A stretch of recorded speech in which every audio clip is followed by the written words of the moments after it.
Bonjour Roland. Bonjour Alain. Merci de ton invitation. Et nous devions parler de problèmes juridiques. Et là, nous sommes un peu dépassés par l'actualité, puisqu'il y a deux affaires qui vont forcément concerner le droit. C'est l'affaire Jack Lang et puis l'affaire Epstein. Alors, j'aimerais que tu nous donnes tes premières approches du sujet. Comment tu vois ces deux affaires?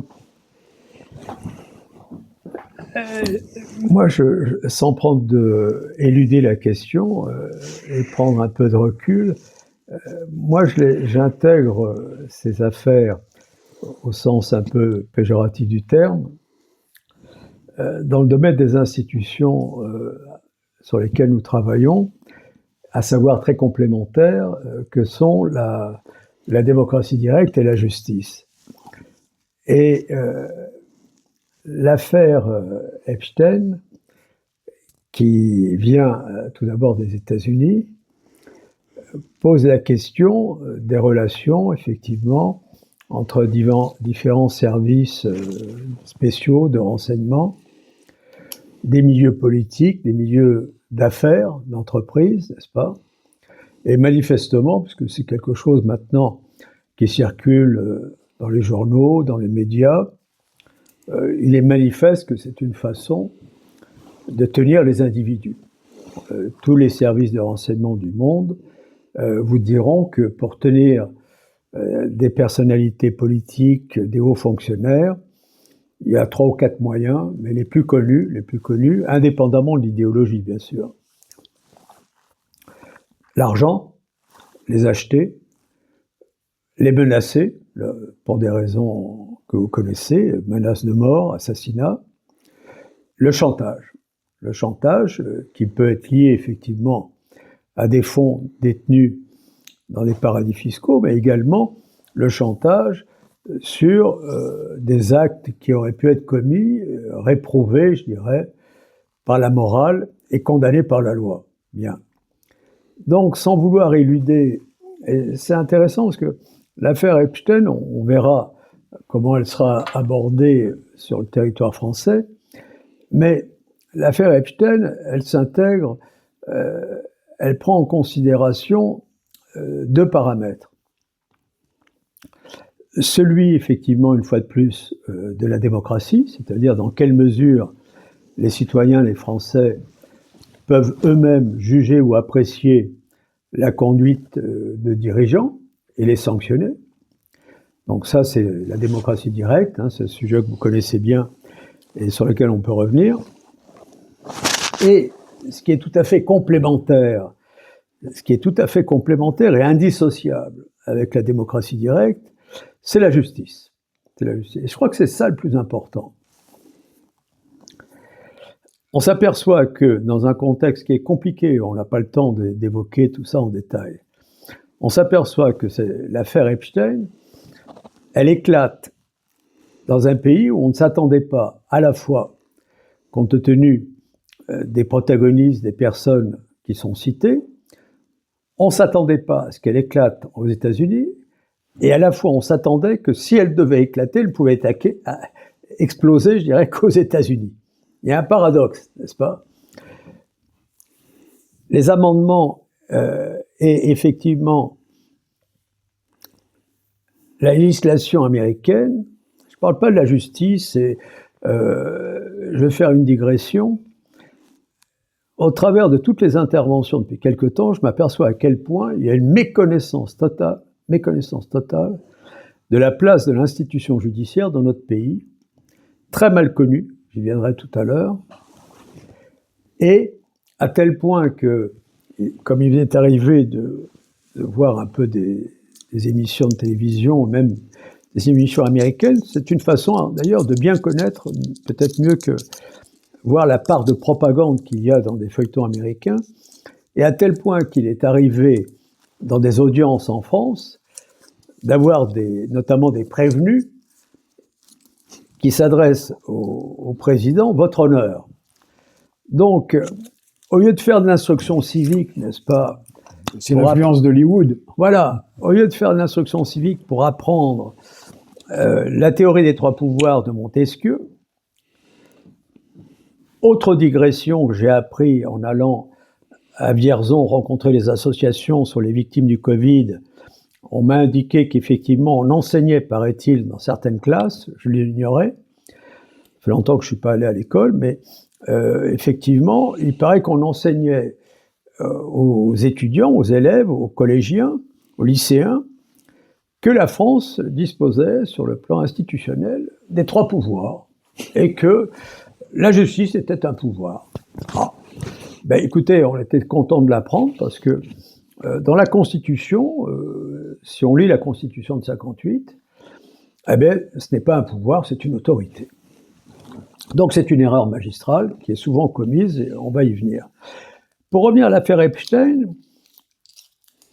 il est étonnant que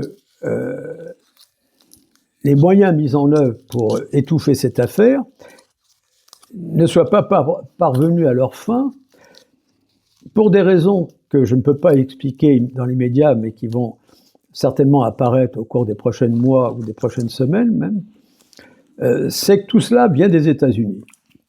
Alors, vous connaissez, puisque ça fait partie de nos rencontres, à chaque fois je le répète, nous sommes un pays vaincu. J'ai devant les yeux le livre d'Yvan Blot, La démocratie confisquée. Un autre ouvrage d'Yvan Blot, L'Europe colonisée. Vous aviez les ouvrages de François Daubert, il y a une trentaine d'années, sur condamnant, se méfiant de la pénétration de l'argent criminel et dans l'économie, et la méfiance qu'il fallait avoir par rapport à Bruxelles, et on a vu ce qu'il en est advenu.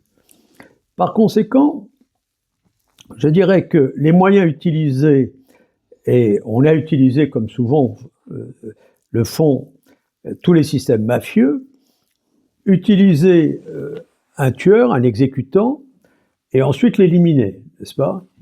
Alors, on ne connaît pas tous les circonstances exactes dans lesquelles est décédé cet homme qui était détenu, n'est-ce pas? En revanche, il est certain qu'il était souhaitable pour beaucoup de personnes qu'il soit éliminé.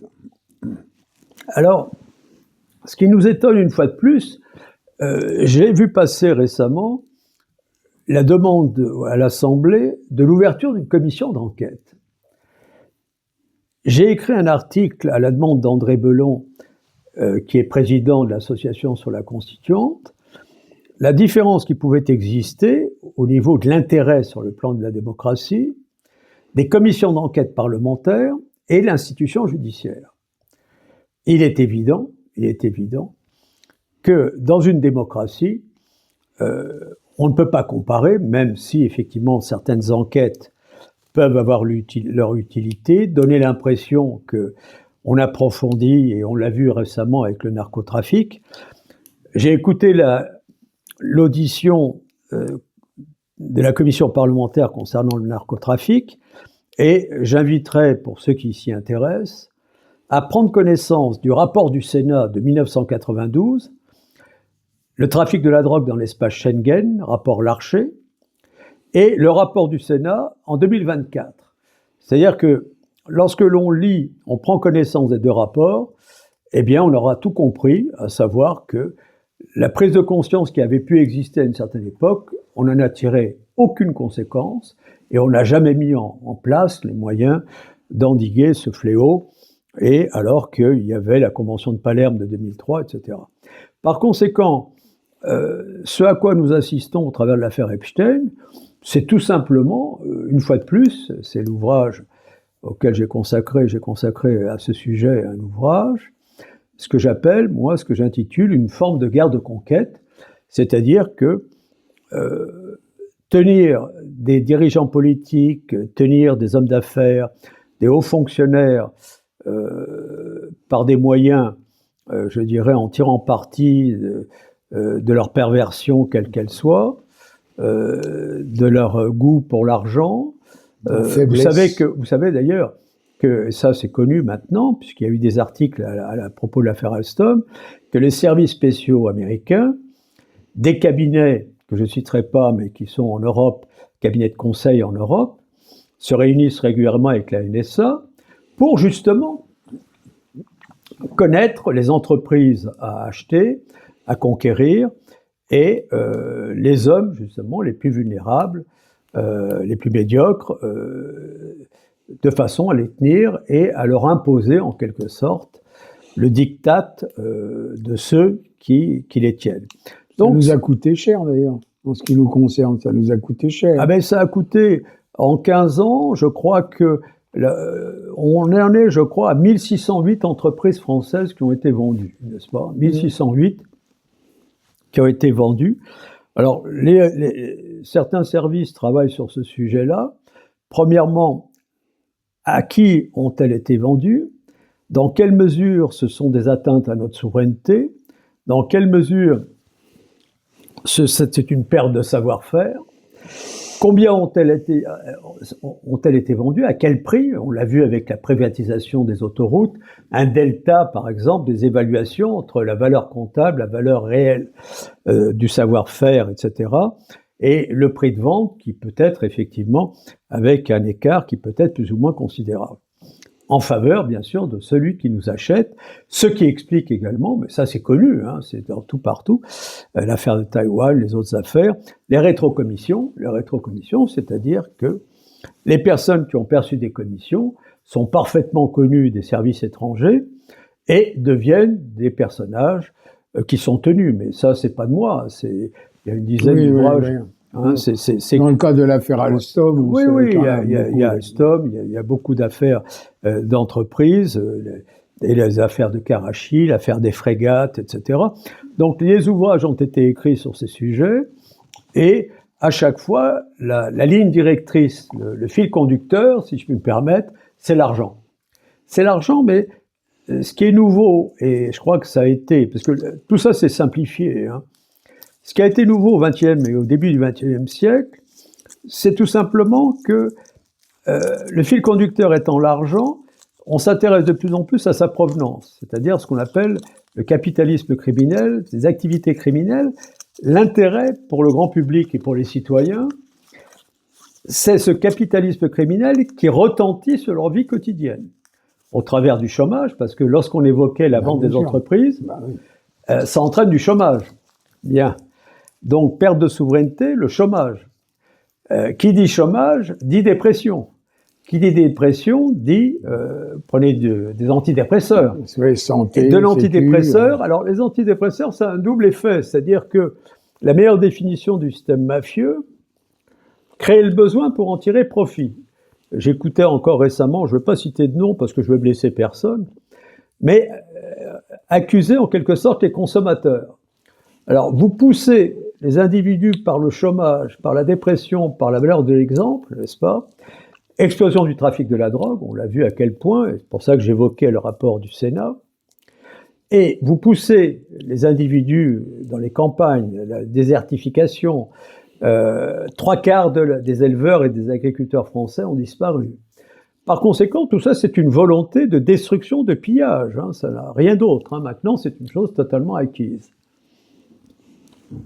Et je comprends très bien qu'il puisse y avoir, quelle que soit la génération, l'âge, la tentation pour des jeunes, plutôt que d'aller à l'usine, d'être technicien, d'être ingénieur, d'avoir des activités, je dirais, aussi bien dans le commerce, quel que soit d'ailleurs ce type d'activité, mais ce qui suppose tout de même un minimum d'effort, parce que là, on en revient toujours à la notion d'effort. Un minimum d'effort dans les études, dans l'apprentissage, et c'est là où la République joue son rôle. Hein. C'est là où l'ascenseur social, lorsqu'on dit qu'il a été paralysé, on sait pourquoi il a été paralysé volontairement. On l'a détruit. L'école, le service de santé, hein, vous prenez le système de santé français qui est devenu effroyable et qui terrorise tout le monde. Le Covid a malheureusement entraîné une conséquence très très grave, c'est que les Français n'ont plus confiance dans le système de santé. Or, aussi bien la monnaie, les discussions autour de la monnaie, sur l'or, vous savez, les bitcoins, les monnaies, la crypto-monnaie. Là, il y a encore un article qui vient de sortir là, sur la méfiance vis-à-vis des crypto-monnaies que j'ai acheté hier, ça m'intéressait. Grande méfiance sur la crypto-monnaie. Pourquoi? Parce que tout ce qui favorise le blanchiment, la pénétration de l'argent criminel dans l'économie légale, ce n'est pas de l'argent qui permet de faire tourner l'économie. C'est pas de l'économie, c'est la destruction de l'économie. Et par conséquent, la tentation pour les jeunes, au lieu d'aller à l'école et d'apprendre, de faire des études, eh bien, de devenir trafiquant de drogue. Alors, quel que soit, là, j'ai vu Xavier Hofer a consacré, criminologue, pas mal d'articles à des aides-mafias. On tire en toute impunité sur des policiers, des gendarmes. Les ministres qui sont succédés au ministère de l'Intérieur et garde des Sceaux disaient, pour le moment, en tout cas, l'État est impuissant à lutter, c'est pas de moi, hein, ça a été déclaré, repris dans les journaux, impuissant à lutter contre le narcotrafic. Donc, nous sommes en guerre au sens non conventionnel du terme, c'est-à-dire qu'il y a des conflits avec des armes conventionnelles qui sont connues, qui occultent un petit peu cette réalité. Mais sur le territoire français, il y a depuis une quarantaine d'années, il y a une dizaine d'ouvrages qui ont été écrits il y a 25-30 ans. Il y a les ouvrages, 3 ou 4 ouvrages de Charles Pellegrini. Banlieue en flammes, Demain la guerre civile, La France vulnérable, La sécurité n'existe pas. Des ouvrages édités aux presses universitaires de France de Marie-Christine Dupuis sur l'explosion et sur une étude financière sans parti pris manichéen de bien ou de mal concernant le trafic de la drogue. Et alors, vous avez eu effectivement la vente des entreprises, vous avez ce narcotrafic, vous avez la crise, la pandémie, où maintenant, de plus en plus d'ouvrages, on ne parle plus de complot, on ne peut plus parler de complot, parce que là aussi, c'est venu des États-Unis. C'est extraordinaire. C'est que ce sont les Américains qui reconnaissent eux-mêmes, alors qu'on n'en parle pas en France, qu'il s'agit d'une arme biologique qui a été fabriquée et ensuite avec des brevets qui avaient été déposés par des laboratoires pharmaceutiques, anticipant, et par conséquent, la maladie était jetée, dispersée d'une manière ou d'une autre dans différents pays, et le pseudo-traitement était déjà prêt avec des milliards, n'est-ce pas, qui ont été versés, et des chiffres d'affaires et certainement des commissions, puisqu'il y a des enquêtes, et là, on va en arriver tout de suite au second sujet qui est important, c'est celui de la justice. C'est-à-dire que toutes les plaintes qui ont été déposées, aussi bien en France qu'en Europe, n'aboutissent pas. N'aboutissent pas, pourquoi ? Parce qu'il n'y a pas d'institution judiciaire, et lorsque l'on travaille sur les institutions de l'Ancien Régime, vous apercevez, et là je vais arriver à quelques exemples que nous avons repris dans le cadre des travaux que nous menons avec d'autres personnes, ce qui a pu exister dans le passé et ce qui arrive aujourd'hui. Je m'explique. En fait, l'intérêt de vos questions et de ce que vous faites, nous sommes dans l'apprentissage de la démocratie. En fait, nous sommes dans la phase d'apprentissage. Je ne vais pas revenir sur la démocratie directe, puisque elle a été révélée par la crise des Gilets jaunes, mais travaillant sur ces sujets depuis 1989 avec Yvan Blot, travaillant sur la justice depuis 1980 dans le cadre d'une association dirigée par Jean-Baptiste Biaggi, d'emblée, nous avons considéré que les deux étaient inséparables et indissociables. C'est sûr. Or, ce qui m'étonne, ce qui est étonnant, et l'affaire Epstein en fait partie, lorsque j'évoquais les commissions d'enquête parlementaire. Ce qui m'étonne, et je parle de la France, ne parlons pas des États-Unis, parce qu'on s'aperçoit que c'est très difficile d'aborder les sujets par rapport aux États-Unis. D'abord, je ne connais pas toutes les forces en présence. Le président actuel, il fait ce qu'il peut, mais je pense qu'il y a lui-même des pressions, des menaces, et on a vu les risques qu'il pouvait encourir. Il faut voir que dans le passé, il y a quand même eu un président, il y a en 1963, l'assassinat de John Kennedy, puis quelque temps après, l'assassinat de son frère.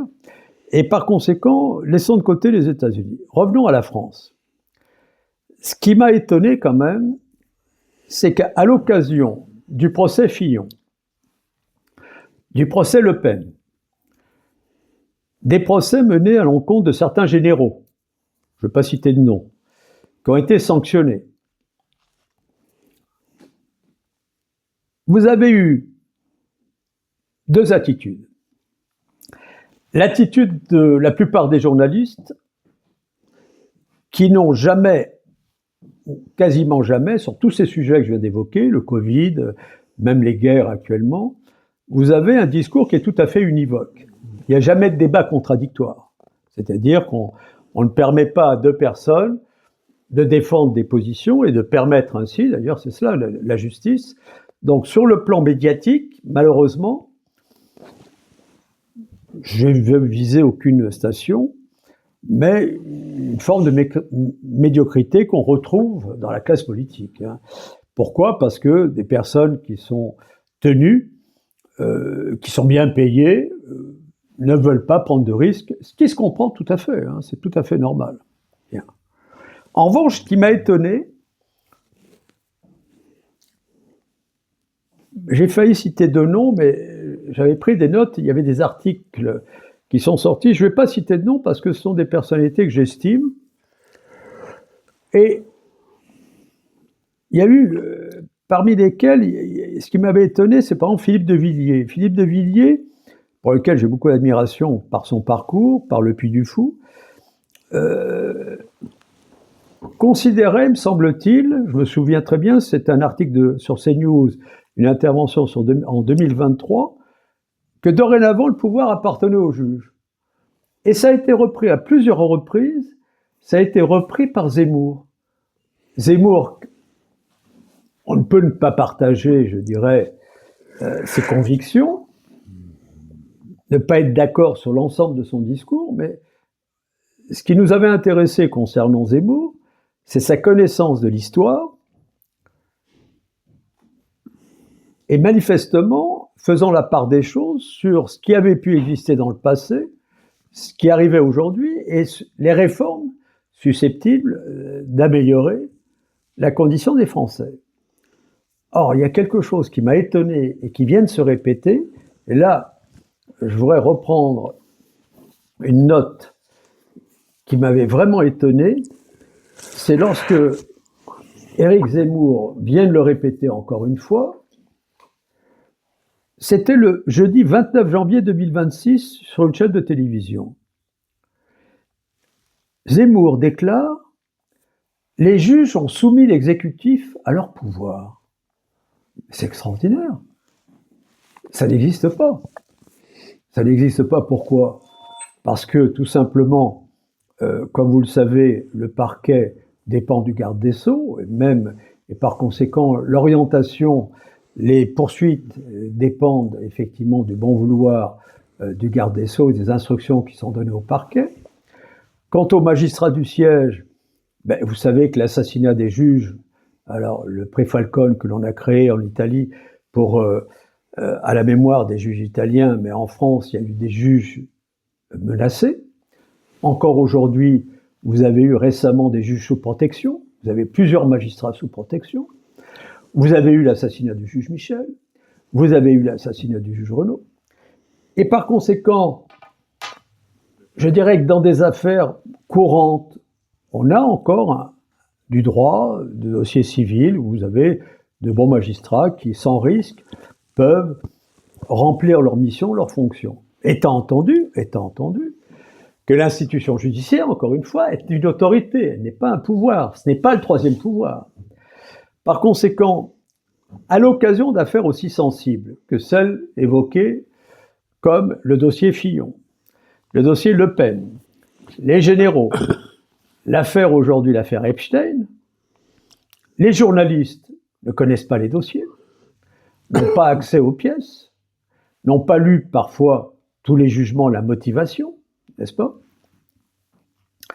A fortiori, les citoyens qui n'ont un son de cloche, et effectivement, tant que vous n'aurez pas un pouvoir judiciaire, c'est-à-dire une possibilité de contrôle par les citoyens, parce qu'une décision de justice doit être compréhensible et accessible au commun des mortels, eh bien, vous n'aurez pas de démocratie. À tel point, d'ailleurs, que je m'étais à l'époque, à l'occasion de l'affaire des généraux, je m'étais inspiré Zemmour pour critiquer, je dirais, empêcher, contrecarrer, s'opposer à une réforme de l'institution judiciaire, avait fait référence au Parlement d'Ancien Régime. C'est une erreur flagrante. Une erreur flagrante, pourquoi ? Tout simplement parce que les parlements d'Ancien Régime faisaient partie, effectivement, permettaient aux parlementaires, au bout d'un certain temps, d'être anoblis.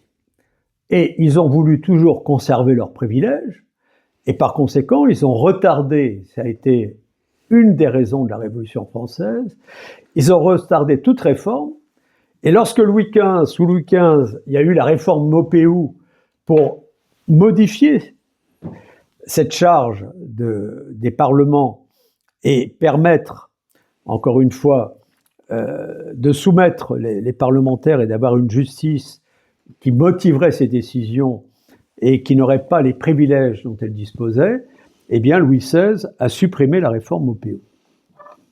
Par conséquent, dans cet article de 2004, le discrédit qui a été jeté, c'est dans la revue historique de droit français, de juin 2004, dès le XVIe siècle, le roi tente d'imposer aux juges, les cours souveraines, d'appliquer strictement, tente d'imposer aux juges souveraines des cours souveraines, d'appliquer strictement les lois, c'est-à-dire que de s'abstenir de les interpréter et de les laisser en souffrance, ajoutant le pouvoir législatif du roi dérive de sa mission de justicier, il est donc second par rapport à la reddition de la justice.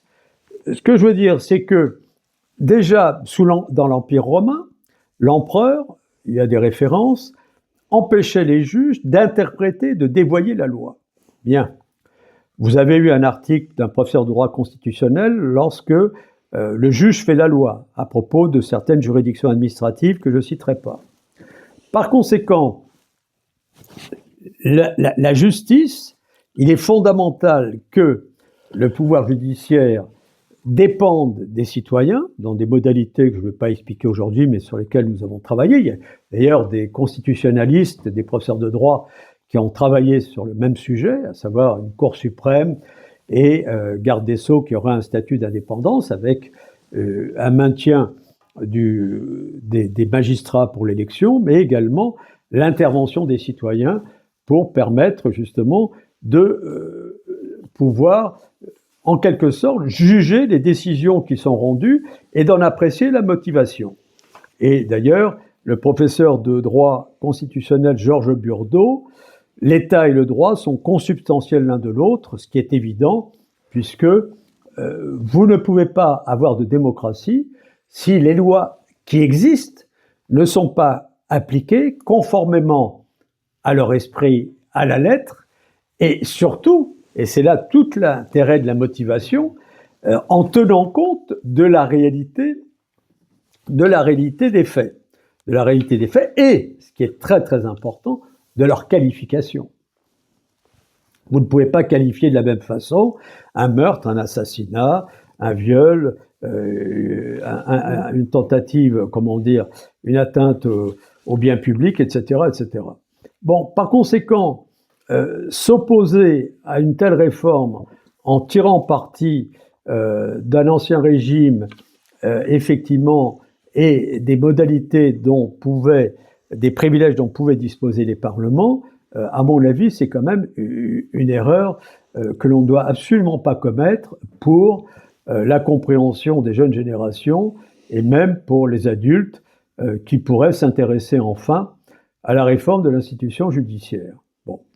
Et par conséquent, la méconnaissance même, parce que ça c'est très grave, que M. Zemmour, qui tout de même connaît les dessous et qui connaît le fonctionnement de l'institution aujourd'hui, les menaces qui pèsent sur les juges, la politisation, etc., nous ne sommes pas en présence d'une institution dont la sécurité est assurée, d'où le travail avec certains services de l'armée, de la police, etc., qui sont sensibilisés de plus en plus aux menaces qui pèsent et dont sont victimes les juges. On a arrêté récemment des personnes qui avaient été payées pour abattre un magistrat. Des magistrats sont molestés, menacés à la sortie de leur juridiction. Lorsqu'ils ont des enfants, et on l'a évoqué avec vous, Alain, il y avait un article du Monde, il y a 2-3 ans, où des narcotrafiquants avaient en Belgique menacé de passer dans la moulinette à viande un adolescent si la famille n'obtempérait pas à leurs injonctions. Donc, nous ne sommes absolument plus dans le domaine de la criminalité. Sinon, on n'est plus dans l'acte criminel, on est dans une action de guerre, de conquête, de destruction. Et par conséquent, je dirais que nous sommes en état de légitime défense, n'est-ce pas? On est en quelque sorte un état mafieux qui vient contester l'état tel que nous Alors, merci. l'avons construit. Alors, ça, c'est très important ce que vous venez de dire.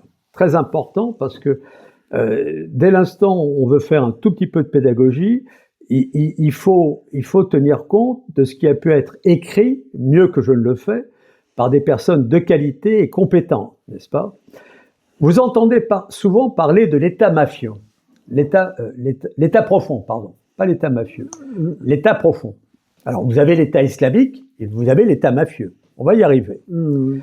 L'état profond, vous avez un article de Christian Debris, président de l'Observatoire de la mondialisation.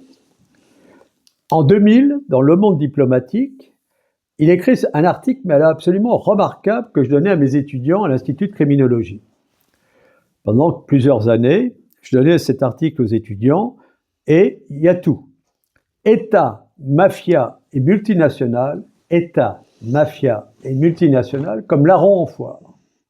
Et là, vous avez l'état profond. L'état profond, c'est celui-là, n'est-ce pas? Ce qui fait que vous avez des interdépendances, des menaces.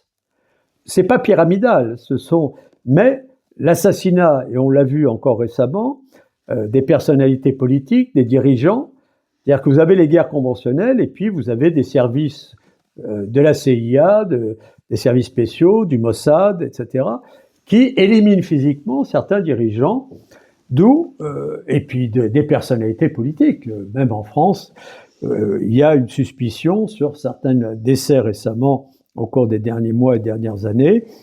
Et justement, c'est une menace qui pèse sur tous ceux qui entendent défendre les intérêts de la France. Voilà. Donc, ce que vous avez dit, c'est très important. État profond, je dirais, c'est ça. En revanche, la seule petite correction, lorsque vous dites État mafieux, en fait, le XXe siècle, le XXIe siècle a mis en place, au travers de la finance, parce que les organisations criminelles terroristes et mafieuses ont pénétré dans la finance, qui a eu besoin de cet argent, donc ils se tiennent. Nous sommes en présence d'un système mafieux. Et étant en présence d'un système mafieux qui couvre à peu près toute la planète et qui domine 70, alors là les pourcentages peuvent varier sur le plan économique, mais il y a eu l'article de Gavin Marshall de 2012 sur les cartels bancaires du trafiquant de la drogue, de blanchiment de l'argent de la drogue. 2008, le renflouement des banques américaines par les cartels, par les milliards des cartels. Vous êtes dans un système mafieux. Quant à la France, elle est soumise à ce système mafieux mondial. Elle est soumise.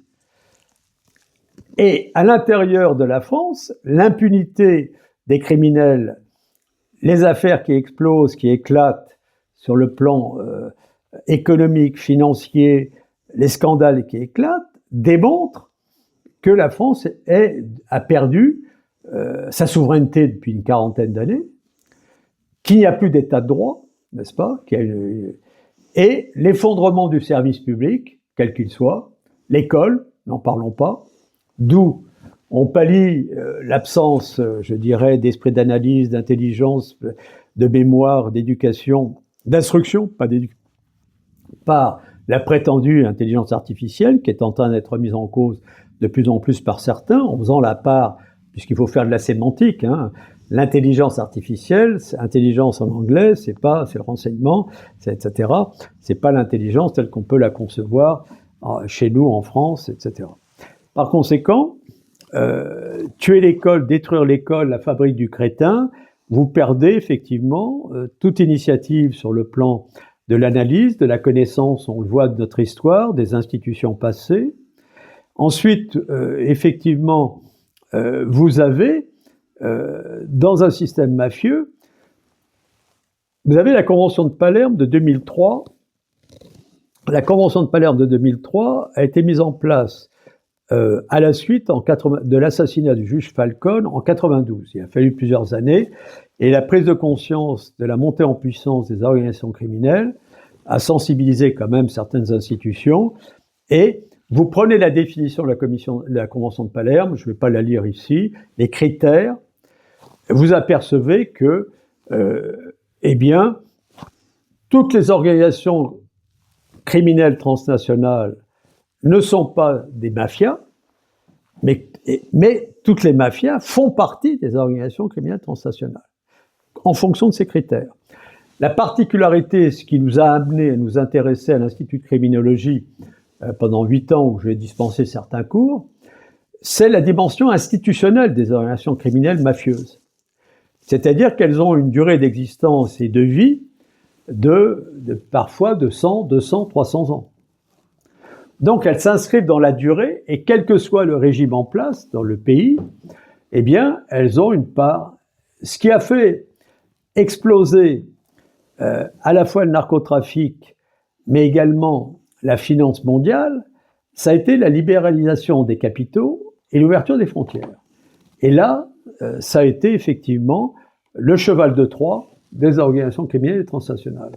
Donc, si on voulait terminer ce chapitre pour le moment, mais vous avez toute la documentation qui a été écrite, si on voulait terminer ce chapitre, eh bien, il faudrait simplement partir de cette réalité et adapter nos institutions, l'armée et la justice, à la défense de la population française sur les territoires extérieurs, mais également en France, sur notre territoire, parce que l'armée a le devoir et l'obligation de protéger les populations à l'extérieur comme à l'intérieur, et l'ordre public devant être assuré au travers du droit. L'État et le droit sont consubstantiels l'un de l'autre, ce que disait le professeur Duburdeau. Eh bien, il faut tout simplement que les magistrats aient un statut, une rémunération. J'insiste bien là-dessus. Vous prenez les pouvoirs régaliens dans une démocratie, la seule raison d'être de l'État, c'est l'armée et la justice. Et il faut par conséquent que ces deux institutions recrutent des personnalités au service de l'État, des populations, bien rémunérées, ce qui n'est pas le cas, bien payées, rémunérées, qu'ils n'aient pas de tentation, je dirais, bien protégées physiquement, qu'il n'y ait pas de crainte d'être assassinés ou de leurs enfants menacés, n'est-ce pas ? Et mentalement aussi. Et sur le plan moral et mental, effectivement, eh bien, faire en sorte qu'ils ne soient pas politisés, qu'ils ne fassent pas partie de certains mouvements plus ou moins sectaires ou d'autres mouvements idéologiques, qu'ils aient une indépendance et qu'ils soient effectivement au service de la France et au service des Français. Donc c'est cette réflexion qui, à mon avis, ne peut pas être menée seulement dans un cénacle. En revanche, depuis 2-3 ans, et grâce à vous notamment, eh bien, c'est sur la place publique. Et l'attente, là, pour les prochaines élections, l'attente des Français va porter essentiellement là-dessus. Et c'est ce qui est d'ailleurs éludé, hein, vous avez remarqué. Tout à fait, bien sûr. Voilà. Ouais. Voilà. Oui, on mettra en avant des revendications de caractère syndical, Tout à fait, voilà. au lieu de traiter le fond du problème, qui dirige l'État et dans quelles conditions. Voilà. Bah, écoutez, ça fait... on a commencé sur l'affaire Jack Lang et puis Epstein, et puis on a eu un cours de droit. Oui, peut-être pas, mais... Ah, si, c'est quand même, pour tous ceux qui sont loin de ces choses-là, ça quand même, ça permet d'avoir un éclairage concret des problèmes que la justice affronte.